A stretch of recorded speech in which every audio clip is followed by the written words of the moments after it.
Salut les vaillants, j'espère que vous allez tous et toutes bien. Je suis heureuse de vous retrouver sous ce ciel de nouvelle lune en Gémeaux, premier signe d'air, archétype de l'énergie du contact et du mouvement, celui qui relie les paires d'opposés. Vous le savez, le glyphe du Gémeaux ressemble étrangement à celui des poissons, et cela n'est pas anodin. Celui qui relie les paires d'opposés, mais parfois c'est en nous-mêmes que nous pouvons l'être, opposés. Je sais pas vous, dites-moi en commentaire, mais nous manquons quand même cruellement de légèreté ces temps-ci. Manque de fluidité dans nos échanges, manque de compréhension, manque d'écoute, et en même temps un besoin, une envie, un désir d'exister et d'être vu. C'est un petit peu le combo de cette nouvelle lune en Gémeaux avec Mars et Vénus en Lion. Un combo qui me fait beaucoup penser à l'empereur Cusco. Pour aller un petit peu plus loin sur l'archétype des Gémeaux, au niveau socio-culturel, c'est le besoin de savoir et d'expérimenter qui anime les Gémeaux. Au niveau individuel, ce serait la capacité de décision, celle qui nous demande un effort vers l'établissement de justes relations entre les gens. Et avec Vénus et Mars qui viennent de s'opposer à Pluton rétro, c'est un sacré programme. Au niveau transpersonnel, l'archétype des Gémeaux nous enseigne la fraternité, que l'on retrouve de toute évidence chez le dernier signe d'air, le Verseau. La qualité du Gémeaux serait donc sûrement l'honnêteté intellectuelle, dans sa vibe, apprendre à laisser aller et laisser arriver à soi les choses. Mais son vice, du coup, serait sûrement l'indécision, la confusion, que l'on retrouve un petit peu, je trouve, dans le tarot avec l'archétype, l'arcane majeur des amoureux. Cette nouvelle lune en lien direct avec Neptune, les illusions, le rêve, la dissolution, le fantasme, Pluton, la transformation, l'essentiel, la renaissance, et Uranus, le changement, le bouleversement et l'affranchissement, nous pose la question du choix et des choix. Nous sommes en Gémeaux dans un signe mutable, premier signe d'air.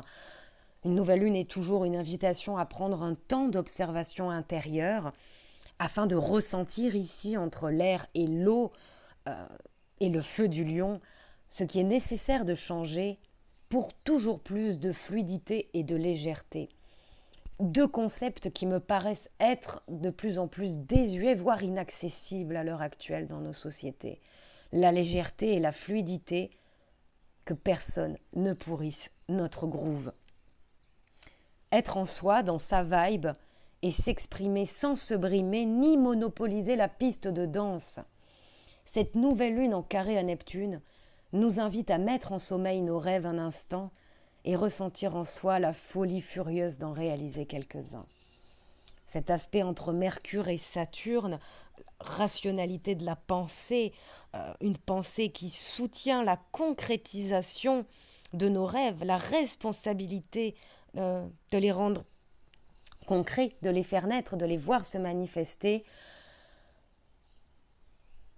Mars et Vénus en Lion, eux, nous rappellent que pour tendre vers cette harmonie intérieure, nous devons peut-être cultiver la loyauté envers nos valeurs et les choix qui en découlent.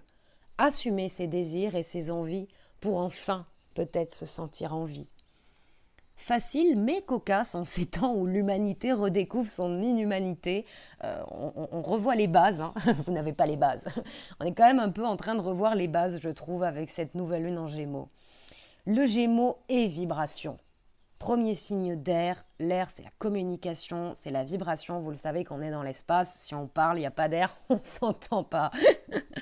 Le lion, lui, est aussi relié au son, à la musique, d'après mes recherches, surtout au piano aussi. Avec Neptune au cœur de cette nouvelle lune, je pense très sincèrement que la plus grande de nos alliés sous ce ciel quelque peu déchiré, c'est la musique. Vibrer sa réalité afin qu'enfin l'univers puisse nous mettre en orbite autour d'un relationnel soutenant notre émancipation.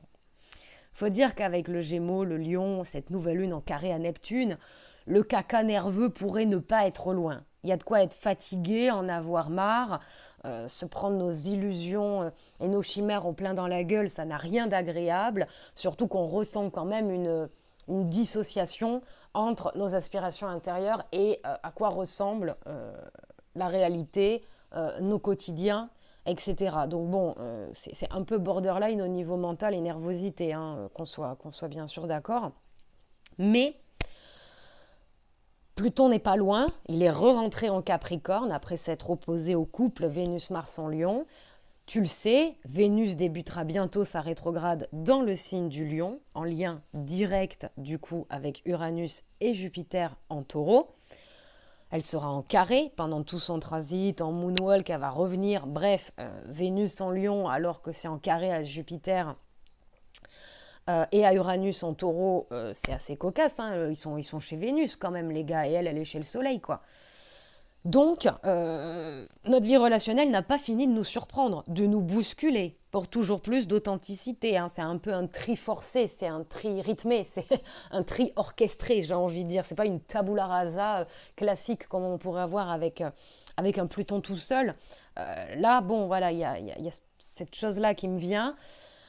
Donc, cette nouvelle lune en Gémeaux, trouver de la joie, cultiver sa fluidité, observer ses parts de soi embourbées, poussiéreuses, ces zones d'excès et de manipulation, hein, avec ce Mars carré Uranus, Vénus carré Jupiter, ces contretemps en fait qui nous font quitter notre groove, ces freins qui nous plongent dans un sentiment parfois d'impuissance. Nous passons un peu en contrôle technique avant de poursuivre notre épopée cosmique. Et nous sommes tous différents et tous sous le même ciel.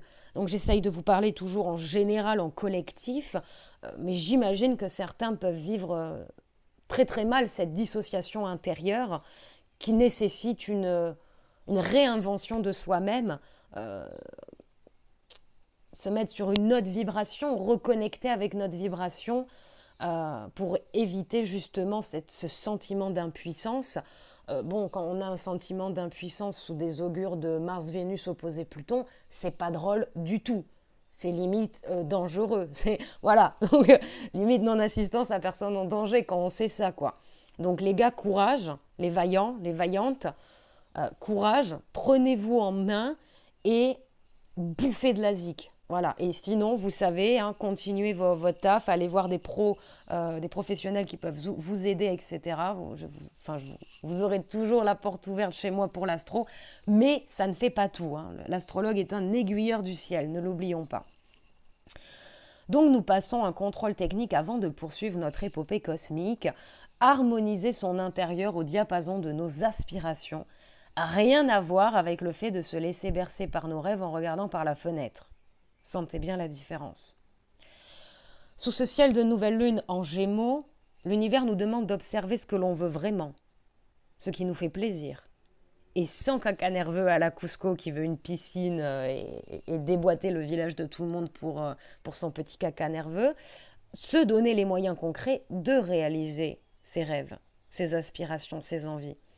Et cela demande une sacrée foi en soi, en soi-même, en la vie, en demain, je trouve, ce Neptune au cœur de cette nouvelle lune en carré. Et de nos jours, faire preuve de foi envers soi et pour demain, c'est quand même un acte un peu subversif, je trouve. C'est chaud les vaillants, les vaillants, pardon. C'est chaud les vaillants ces temps-ci. Et lui, il nous propose de nous construire une espèce de carapace énergétique, j'ai pas le terme, c'est une espèce d'ossature là, de squelette extérieur là qu'on se met, malheureusement ça existe beaucoup dans l'armée, mais cette ossature extérieure qu'on se met, qui n'est pas un bouclier, ça soutient un truc intérieur pour pas qu'on s'arrête, pour pas que l'orchestre se meure, pour pas qu'il y ait trop de couacs et de contretemps. C'est l'image qui me vient. Pour ceux, il est peut-être temps de se réinventer avec cette nouvelle lune, Neptune, Mercure en lien avec Saturne, bousculer, basculer pour s'unifier parce qu'on ne change pas les autres, ni le monde comme ça. On s'en prend un peu plein la gueule par rapport aux autres, par rapport au monde, surtout si on est en disharmonie avec soi-même. Et cette nouvelle lune, pour moi, j'ai l'impression qu'elle nous remet en harmonie avec nous-mêmes pour que ben oui, c'est pas le monde qui va changer à proprement dit, mais comme nous on change, évidemment l'extérieur nous en met un peu moins plein la gueule, puisqu'on rentre dans sa vibe.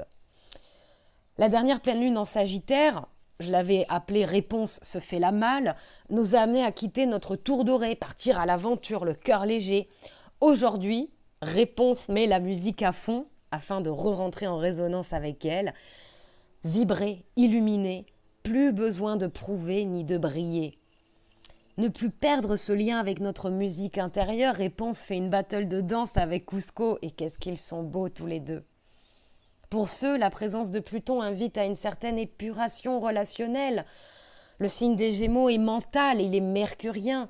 Rien ne sert de se justifier ici, selon moi. Le vice du Gémeaux serait la tromperie, le mensonge, y compris et surtout envers soi-même. Aussi simple que ça.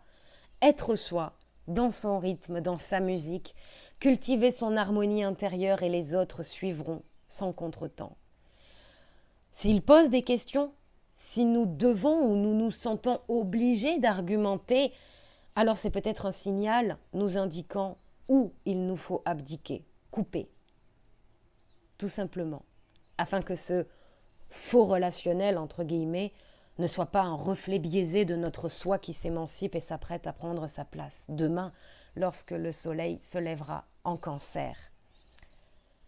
Vénus, Mars, en carré à Uranus-Jupiter, nous invite à observer ces zones d'excès et de manipulation.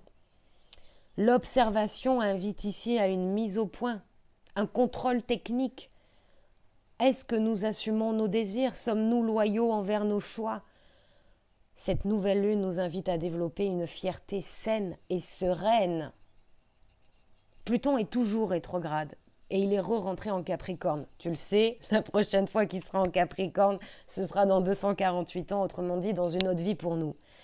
C'est essentiel ce fait qu'il retourne en Capricorne. Tout ce qui est passé, tout ce qui est révolu, tout ce qui dure et qui est dur, tout ce qui est ancien. Bref, Pluton est rétrograde et il est re-rentré en Capricorne.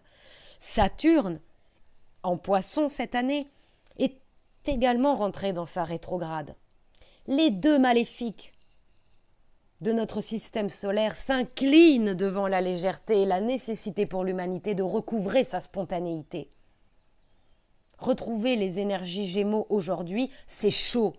Faut dire que la légèreté n'est pas sur BFM TV. À nous de la cultiver.